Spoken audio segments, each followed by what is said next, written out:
저도 사실 2차 전지와 관련해서 네. 시장의 섹터의 주도주였고 시장의 주도주였기 때문에 단기 매매로 여러 번 매매를 했고 수익도 보고 손실도 본 적도 있어요. 만약에 그런 거를 보고 여러분들이 들어간다 하면 최소 내가 사는 주식이 올해 매출이 얼마 정도고 순이익이 얼마나 나오고 이 수준은 캔슬되지 않나 이런 것들까지도 면밀히 보면서 장기 투자를 해야 되거든요.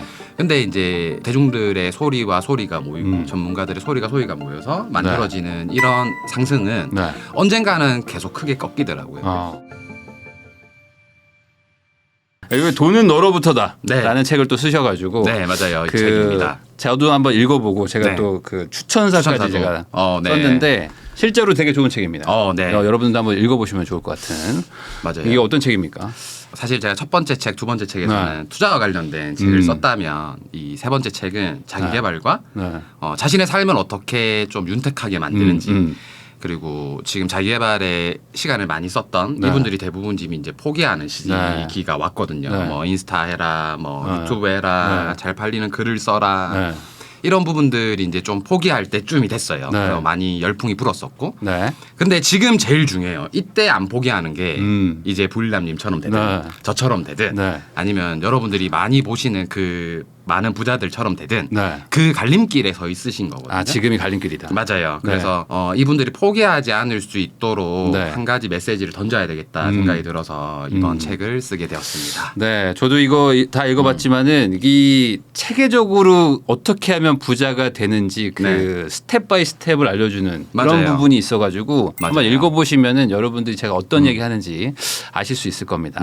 그러면 그렇게 가는 방법에 대한 어떤 그 사업적인 얘기들도 좀 있지만 사실 또 저희가 모신 이유는 또 재테크 채널이니까 맞아요. 당장 돈 벌 수 있는 투자 얘기, 투자 얘기 그 중에서도 또 주식 얘기를 좀 안 여쭤볼 수가 없어요. 맞아요. 주식 얘기로 한번 시작 한번 해보도록 하겠습니다. 그 요즘에 사실 주식 시장이 또 좋다고 말하는 분들도 있는 것 같기도 하고 뭐 저는 주식에 좀 요즘 안 하고 있기 때문에 그냥 편안하게 여쭤보겠습니다. 18년 정도 지금 전업 투자를 하고 계신데 요즘 주식 시장이 어떻게 보세요? 뭐 경제 위기 온다는 것도 있고 뭐 아니다. 요즘 또 분위기 좋다. 이렇게 보는 분들도 있는데. 사실 그 순간순간마다의 지수의 흐름을 보고 판단을 하기 때문에 그리고 저는 뭐 이렇게 스윙 투자자가 아니라서 뭐 길게 들고 가세요. 지금부터 계속 사세요. 이런 말씀을 드리긴 좀 어려워요. 근데 지금의 이 순간에서 제가 생각했던 지수의 박스권은 뭐 한 밑으로 하방으로는 한 1900 그리고 무너지면 이제 바로 위기까지 올 수 있는 반토막 전략까지 할 수 있는 1600 근데 그거를 한 번에 무너뜨릴 것 같지는 않고요. 지금 형성된 고점부터 뭐 2250부터 2000까지는 박스피를 조금은 유지하지 않을까 올해는. 그리고 뭐 빠르면 올 겨울에서 내년 봄 늦어도 내년 겨울쯤에는 한 번의 위기가 더 오지 않을까 시장의 위기가 오지 않을까 이렇게 생각을 해요. 근데 사실 이 영상을 보시는 분들에게 더 하고 싶은 말은 우리 부일남 채널에서 더 하고 싶은 말은 제가 18년 동안 주식을 하면서 얼마나 이런 질문을 많이 받았겠습니까? 그렇겠죠. 정말로 개인 투자자들부터 시작해서 기관 투자자분들까지 수백억을 굴린 자문사 대표님들까지도 얼마나 많이 이런 질문을 받는데 사실 여기 지금 이 부일남 구독자분들이 제 말 한마디에 제가 기회다라고 하면 인생을 바꿀 만큼 사실 것도 아니고 제가 위기다 한다고 한들 여러분들이 가지고 있는 주식 안 파실 거잖아요. 그래서 사실 이것보다 훨씬 더 중요한 거는 여러분들이 경기 침체가 온다, 뭐 경제 위기가 온다 이렇다면 뭐가 경기 침체고 뭐가 경제 위기고 고용 지표를 봐야 되는지 뭐 취업자 수를 봐야 되는지 뭐 수출액을 봐야 되는지 본인만이 가지고 있는 기준이 있냐 이게 더 중요한 것 같아요. 그러니까 남들이 뭐 지금 경제 위기다 한다고 한들 여러분들 유튜브 아무리 많이 본들 여러분들 전 재산을 바꿀 만큼 주식을 살 사람이 없잖아요. 사실 맞잖아요. 그래서 그런 돈을 벌고 잃고 하는 건 사실 의미 없다 봐요. 저는 이 시기에 차라리 내 기준에 있어서는 경제 위기가 뭐지? 내 기준에 있어서는 경제 침체가 뭐지? 그런 기준들을 하나 지표를 하나 삼고 그 기준에 따라서 내가 어떻게 행할 수 있을지 진짜 2000쯤 오면 내가 그러면 조금 더 투자를 하고 2250 뭐 한 지수가 한 10% 오르면 내가 조금 더 포트를 줄이고 이런 과정을 내가 한번 가져봐야 되겠다. 이런 시나리오를 세우는 게 훨씬 더 중요한 거지. 과연 얼마나 많은 투자자들이 그 소비자 물가 지수를 보고 네. 뭐 금리를 매일 체크하고 네. 뭐 환율을 매일 보고 이런 투자자들이 사실 얼마나 될까요? 그래서 저는 그런 것보다 차라리 뭐 하나의 지표라도 네. 저에게 있어서는 저는 모든 돈을 지수로 설명 가능하거든요. 네. 부동산, 창업, 뭐 전부 다 책까지도. 네.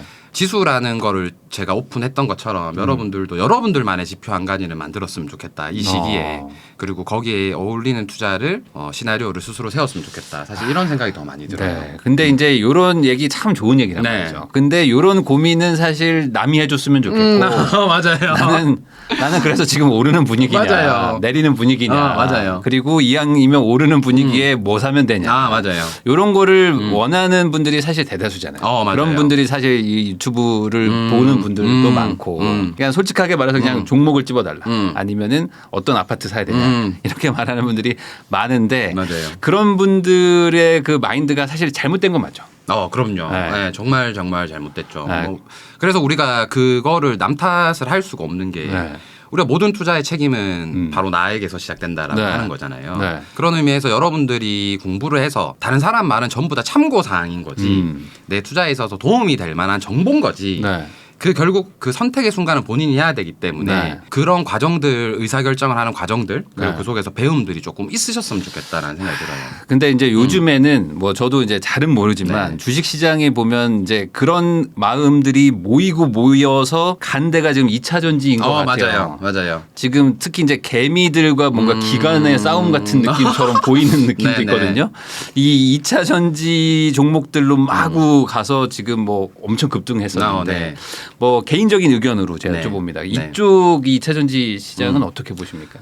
저도 사실 2차 전지와 관련해서 네. 시장의 섹터의 주도주였고 시장의 주도주였기 때문에 단기 매매로 여러 번 매매를 했고 수익도 보고 손실도 본 적도 있어요. 그런데 저는 이제 단기 매매자이기 때문에 네. 사실 그 업태의 성장성이나 뭐 그 개별 종목들의 매출액이나 뭐 사실 이런 건 잘 그런 모르겠어요. 거 잘 안 보고. 네. 근데 만약에 그런 거를 보고 여러분들이 들어간다 하면 네. 최소 내가 사는 주식이 올해 매출이 얼마 정도고 순이익이 얼마나 나오고 어디에 납품을 하고 이 수준은 캔슬되지 않나 이런 것들까지도 면밀히 보면서 장기 투자를 해야 되거든요. 네.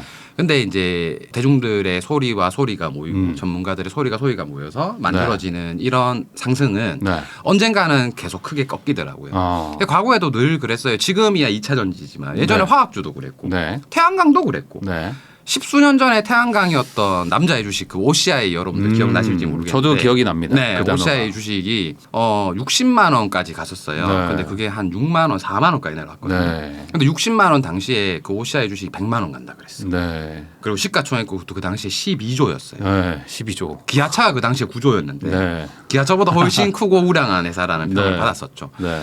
그럼에도 불구하고 결국에는 그 업종에 대한 장기 투자를 믿고 하셨던 분들은 그 십수년을 날리신 거예요. 네. 그래서 그런 형태가 되지 않았으면 좋겠다라는 마음이 네. 들어요. 근래에도 마찬가지죠. 근래에 우리가 바이오주들 네. 기억나시죠? 코로나 끝나고 나서 뭐 셀트리온부터 시작해서 네. 한 뭐 열 몇 가지 종목들이 시가총액 뭐 1조까지 가고 2조까지 가면서 네. 그렇게 열풍을 불었지만 결국 네. 다 지금 뭐 반토막, 반의 반토막 이렇게 네. 나 있거든요. 그래서 거기에 대한 책임을 어차피 여러분들이 지실 거예요. 네. 본인들이 지실 거잖아요. 그런 거죠. 그래서 거기에 대한 책임을 내가 질 만큼 열심히 했나? 내가 많이 뭔가를 알아봤나? 알아봤나? 그리고 내가 이게 진짜 거기에 대한 확신이 있나? 저는 개인적으로는 종목에 확신은 가지지 말라고 했으면 좋겠어요. 네. 근데 그 어떤 여러분들 잘 상식적으로 생각해 보면 한 종목으로 부자가 됐다라는 사람 주변에 혹시 있으세요? 저는 뭐 못 본 것 같아요. 잘. 저도 한 네. 번도 본 적 저는 없거든요. 잘 못 본 것 같아요. 저도 한 번도 본 적 없어요. 한 종목으로만 네. 내가 부자가 됐는 사례. 음. 저는 단 한 번도 본 적 없어요. 그 뭐 유퀴즈나 뭐 이런 데 나오신 분 있잖아요. 삼성전자 하나만. 했다. 근데 사실 그게 진짜 조금 그러면 네. 그분 한 40년, 30년 네. 모은 거고 네. 20년씩 이렇게 모으신 분이니 그런 거는 이제 예능에 나올 정도로 맞아요. 희귀한 확률이다. 그런 확률을 일반화시키는 건 문제가 있다라고 봐요. 그리고 여러분들 또 하나 꼭 유념하셔야 되는 건 뭐냐면 그 어떤 업태들이든 간에 거기에 장기 투자하셨던 분들은 무조건 나와요. 그러니까 막 예를 들어서 뭐 예전에도 화학주가 네. 핫했을 때 뭐 아니면 중공업주가 핫했을 때도 네. 2000한 서브프라임 오기 전에 중공업주가 대한민국에서 가장 핫한 네네. 업태 중에 하나였거든요. 네. 지금은 거의 다 또 뭐 한 반의 반토막, 반의 반토막 났지만 네. 그 당시에는 엄청났어요. 근데 그때 또 그 중공업주 업태를 엄청 많이 사서 부자가 된 사람은 있었어요. 근데 과연 그 사람이 지금까지 그 부를 유지하고 있을까요? 저는 없다라고 봐요. 네. 그 업태 하나를 잘 맞추는 사람은 언제든지 누구든지 나오지만 네. 그걸 계속 맞출 수 있는 사람은 없다라는 거예요. 그래서 그 한 가지 투자물과 업태에서 부자가 된 사람들의 말을 너무 신뢰하진 않았으면 좋겠어요. 네. 아니 그러면은 그 종목이라는 게 사실 그 유망 섹터라는 것도 있고 그리고 이제 뭐 2차 전지라는 게 앞으로 이제 유망한 그 배터리잖아요. 지금 전기차다 맞아요. 보니까 이번엔 좀 다르다 이렇게 생각할 수도 있지 않습니까? 사실 실생활적으로 우리가 좀 많이 변하긴 했어요. 네. 우리가 바로 알 수 있는 게 이제 주차장에 네. 전기차 구역이 네. 법적으로 등록이 됐고, 네. 그죠? 그러니까 이런 것들을 찾는 거는 사실 좀 중요한 것 같아요. 그래서 뉴스를 보는 방법 중에 제가 불남 네. TV에 나왔으니 네. 좀 특별한 거를 한 가지만 말씀드리자면 네. 여러분 뉴스를 볼 때 가장 좋은 뉴스는 기존에 없던 거여야 돼요. 기존에 없던 거. 네. 코로나라는 단어는 기존에 없었어요. 네. 그리고 5G라는 게 처음 나왔을 때도 기존에 없었던 단어였고 전기차는 사실 기존에 있었던 거였잖아요. 네. 근데 왜 전기차가 요번에 좀 괜찮았냐면 전기차는 있었는데 기존에 없던 거 다음으로 중요한 게 국가라는 단어예요. 국가에서 미는 거. 우리 부동산도 마찬가지잖아요. 네. 국가에서 뭘 하는 개발 사업이나 네, 이런 네. 부분들이 가장 큰 호재잖아요. 네, 주식도 네. 마찬가지. 국가에서 뭔가 지원하는 거. 네. 국가에서 뭔가 해주는 거. 네. 그러면 전기차라는 게 기존에는 말로만 있었고 수소차, 하이브리드차 10년 전부터 전기차는 있었거든요. 네. 근데 처음으로 작년 기준으로 해서 전기차 구역이 생긴 거예요. 그러면 이제 조금 고민해 볼 만하죠. 이거 없었던 건데. 네. 그리고 국가에서 이거를 지정해 주네. 네. 그런 것들이 이제 생활에서 진짜 도움이 되는 뉴스고. 그래서 저는 실적, 업종에 대한 실적이나 업태를 개인 투자자들이 전부 다 분석하고 투자한다는 사실 무리가 있다 봐요. 네. 저도 7년간 가치 투자를 했었고 네. 그래서 많은 돈을 벌어봤고 많은 돈을 잃어봤기 때문에 네. 그게 얼마나 힘든 줄도 알아요. 확신을 가지는 가치 것도. 투자도 쉽지가 않죠. 그럼요. 네. 너무 어려워요. 네. 그래서 결론적으로 뭐 오르니까 또 이렇게 옛날부터 있었던 사람들이 나오는 거지 또 지금 내리면은 또 박스 좀 오래 또 치면은 또 다 없어지거든요. 네. 그래서 시장에 너무 흔들리지 않았으면 좋겠다는 생각이 들어요. 그래서 뉴스를 보는 아까 꿀팁 네. 기존에 없던 거 그다음에 국가가 뭔가 행위한 거 이 두 가지를 여러분들이 기억하시고 네. 생각을 해보면 가치 투자에 대한 조금 더 좋은 인사이트가 되지 않을까 생각을 해봅니다. 네. 그러면 요즘에 그 배터리 관련주들을 이제 놓쳤다라고 생각하셔가지고 아 이미 많이 올랐다. 네. 그래서 약간 소외감 느끼는 분들도 좀 있는데 네. 이런 분들은 지금이라도 들어가야 될까 막 고민하시는 분들도 있거든요. 그러면 약간 좀 트레이딩을 하시는 분으로서 그냥 단기적인 관점에서 지금이라도 들어가야 되는 분위기라고 보세요? 저는 지금이 딱 전기차가 어느 시점이냐면 제가 2021년 지수가 3,000일 때 21년 3월에 제가 그때가 마지막 유튜브였거든요. 그리고 처음 나오는 건데 21년 3월에 제가 마지막 유튜브에서 그 이야기를 했어요. 그때 지수 3,000이었는데 조금 더 가는 거 먹어봐야 인생 안 변한다. 그러니까 하락장 준비해라라는 말씀을 드렸어요. 그리고 나서 실제로 진짜 조금 더 갔어요. 네. 그리고 그 밑에 안 좋은 글이 많이 달렸어요. 지는 주식으로 돈 벌고 투자로 돈 벌어놓고 우리는 투자로 못하게 하냐 이렇게 했었거든요. 근데 실제로 그 이후에 많이 내려왔어요. 1년 동안 지수가. 지금 전기차도 비슷한 자리인 것 같아요. 네. 저는 뭐 업종마다 좀 다를 수도 있고 좀 눌림이 나왔다 오를 수도 있겠지만 그거 한 사이클 더 먹는다고 해서 부자 될 건 아니니 그리고 저는 개인적으로 그런 주식들에게는 잘 안 들어가는 편이에요. 네. 오히려 이런 주식들이 너무 많이 빠지고 네.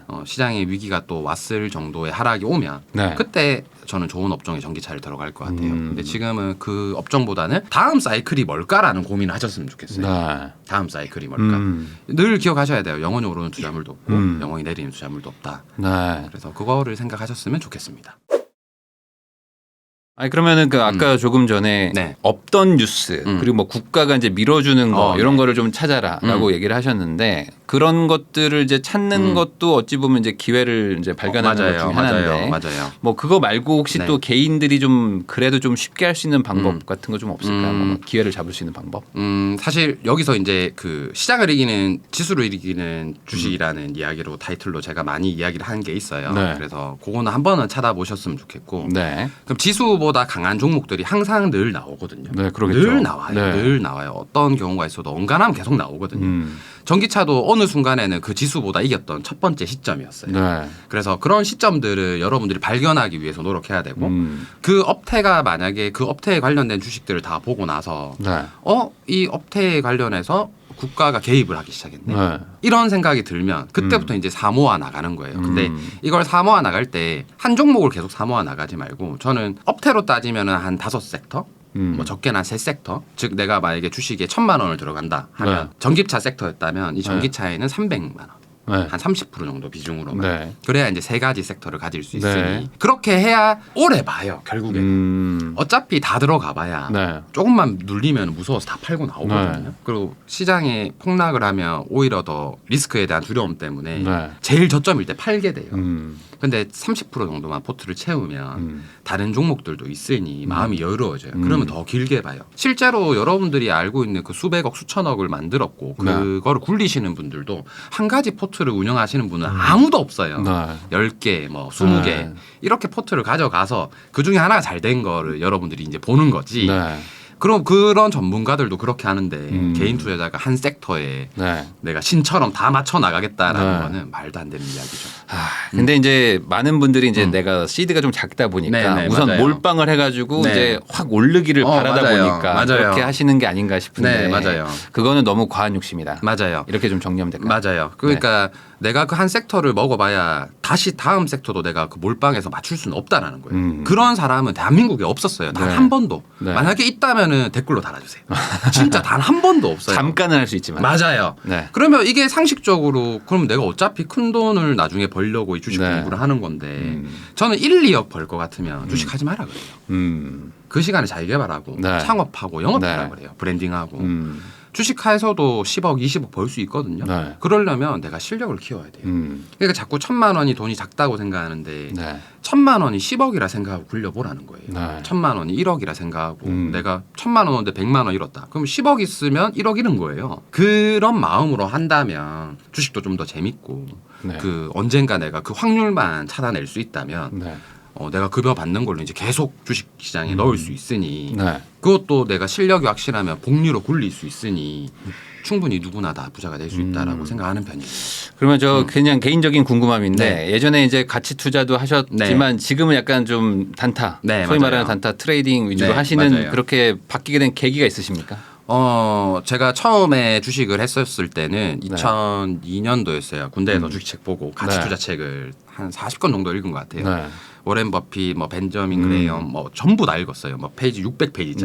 네. 그리고 신문도 매일 봤어요. 네. 매일 경제신문 보고 줄 거면서 보고 여러분들 지금 하고 정석적인 계신 거 있죠? 투자. 네, 환율 맨날 공부. 보고 네. 환율 공부하고 맨날 그랬어요. 네. 근데 결국에는 투자를 판단하는 건 전문가의 말이었어요. 네. 그때 그 당시에 이제 조선주가 되게 핫했어요. 그래서 조선주를 한 3년 동안 계속 모아 나갔어요. 네. 서프라임 오기 직전까지. 그래서 원금이 한 2, 3천만 원이었는데 1억까지 갔어요. 네. 한 3배 정도 네. 온 거죠. 펀드 포함해서. 그래서 나는 이제 주식의 신인 줄 알았어. 네. 이거는 이제 세 나는 배가 주식의 됐으니까. 신이다. 뭐 그것도 3년 네. 만에 나이도 젊었는데 네. 제가 26, 7대였으니까 나는 신처럼 다른 사람들한테 막 같이 투자해라. 네. 거창하게 이야기하고 주식 안 하면 다 바보 같고. 네. 그래서 이제 그렇게 막 했었던 적이 있었어요. 근데 서브프라임 한 방 맞고 서브프라임으로 반의 반토막까지 가면서 다시 이제 원래 했던 원금만큼 돌아온 거예요. 네. 그때 이제 느꼈어요. 아, 내가 생각했던 모든 부분들이 네. 사실은 진짜 지식이 아니구나. 나는 그저 남들이 이야기했던 것만 들었던 거구나. 네. 그러니까 무서워서 판 거예요. 네. 그래서 결국엔 자기 확신이 없으면 네. 그로 인해서 얻어지는 모든 돈은 아무런 의미가 없구나. 네. 그때 이제 깨달은 거예요. 그래서 내 통제 안에 들어올 수 있는 걸 하자. 그러면 지금부터는 누가 뭐래도 내가 컨트롤할 수 있는 걸로 하자. 그렇게 해서 보니까 단기 매매가 메리트가 있더라고요. 그래서 이제 단기 매매를 어떻게 해야 될지를 고민을 하기 시작했고 네. 그렇게 이제 공부를 해서 지금 여기까지 온 것 같아요. 오히려 단기 매매가 변수가 좀 차단될 수 있는 부분이 많죠. 맞아요. 남의 네. 말 들을 필요가 없으니까 네. 내가 딱 정해놓은 손절 가격이 오면 그냥 파는 거예요. 뭐 남이 뭐 더 간다 이런 거 아무 의미 없어요. 네. 실제로 제 주변에는 뭐 100억씩, 200억씩 네. 트레이딩만 해서 시장에 안 나와 있는 동생들, 뭐 형님들 많아요. 음. 그럼 이 형님들도 우리가 주식 모임 하면 네. 아무도 주식 서로 이야기 안 해요. 네. 포콘 형님도 아시잖아요. 아. 포콘 형님이랑 저랑 있으면 주식에 대한 대화 1도 안 합니다. 뭐 사라 1도 안 해요. 네. 왜냐하면 서로 어차피 안 살 거 알거든요. 서로 어차피 종목을 자기 걸 하지 네. 남의 거 안 하게 되거든요. 그래서 그런 사람들이 다 부까지 가더라고요. 그래 결국에는 내 시나리오가 없는 사람들은 네. 주식으로 부까지 가는 사람을 저는 본 적이 단 한 번도 없어요. 18년간. 그러면 개인적으로는 가치 투자가 조금 더 좋다고 보세요? 아니면은 이 단타, 데이 트레이딩 이런 게 더 일반인들이 좀 부자가 되기에도 좋다고 보세요? 저는 무조건 가치 투자가 더 부자가 되기 좋다고 그래요? 봅니다. 왜냐하면 트레이딩 세계는 진짜 어려워요. 어려워요. 쉬운 트레이딩은 없고 진짜 어려워요. 저는 14시간씩 차트만 봤어요. 5년 동안. 거의 진짜 잠도 안 자고 차트만 봤었거든요. 그 정도 노력을 할 수 있는 30대, 40대들이 사실 별로 없을 거예요. 가정도 있고 직장도 있고 한데. 그래서 사실 저는 제가 하는 모든 주식 교육에도 주식하지 말라고 그래요. 마지막에는 차라리 창업과 영업해라. 그런 거 해라. 이게 훨씬 더 빠르다. 그렇게 이야기를 해요. 실제로 그렇게 하거든요. 그럼 이게 재능인가요? 재능은 아닌 것 같아요. 노력으로 극복할 수 있는 건데 그 노력을 실제로 하시는 분들이 거의 잘 없죠. 그래서 가치 투자를 하는데 근데 그 가치 투자에 있어서도 기준점은 그래서 첫 책 돈 공부는 처음이라 쓴 것 같아요. 그래서 그거는 지수가 반토막이 오면 하면 되는 거니 어렵지 않으니 누구든지 할 수 있는 가치 투자가 아닐까 생각합니다.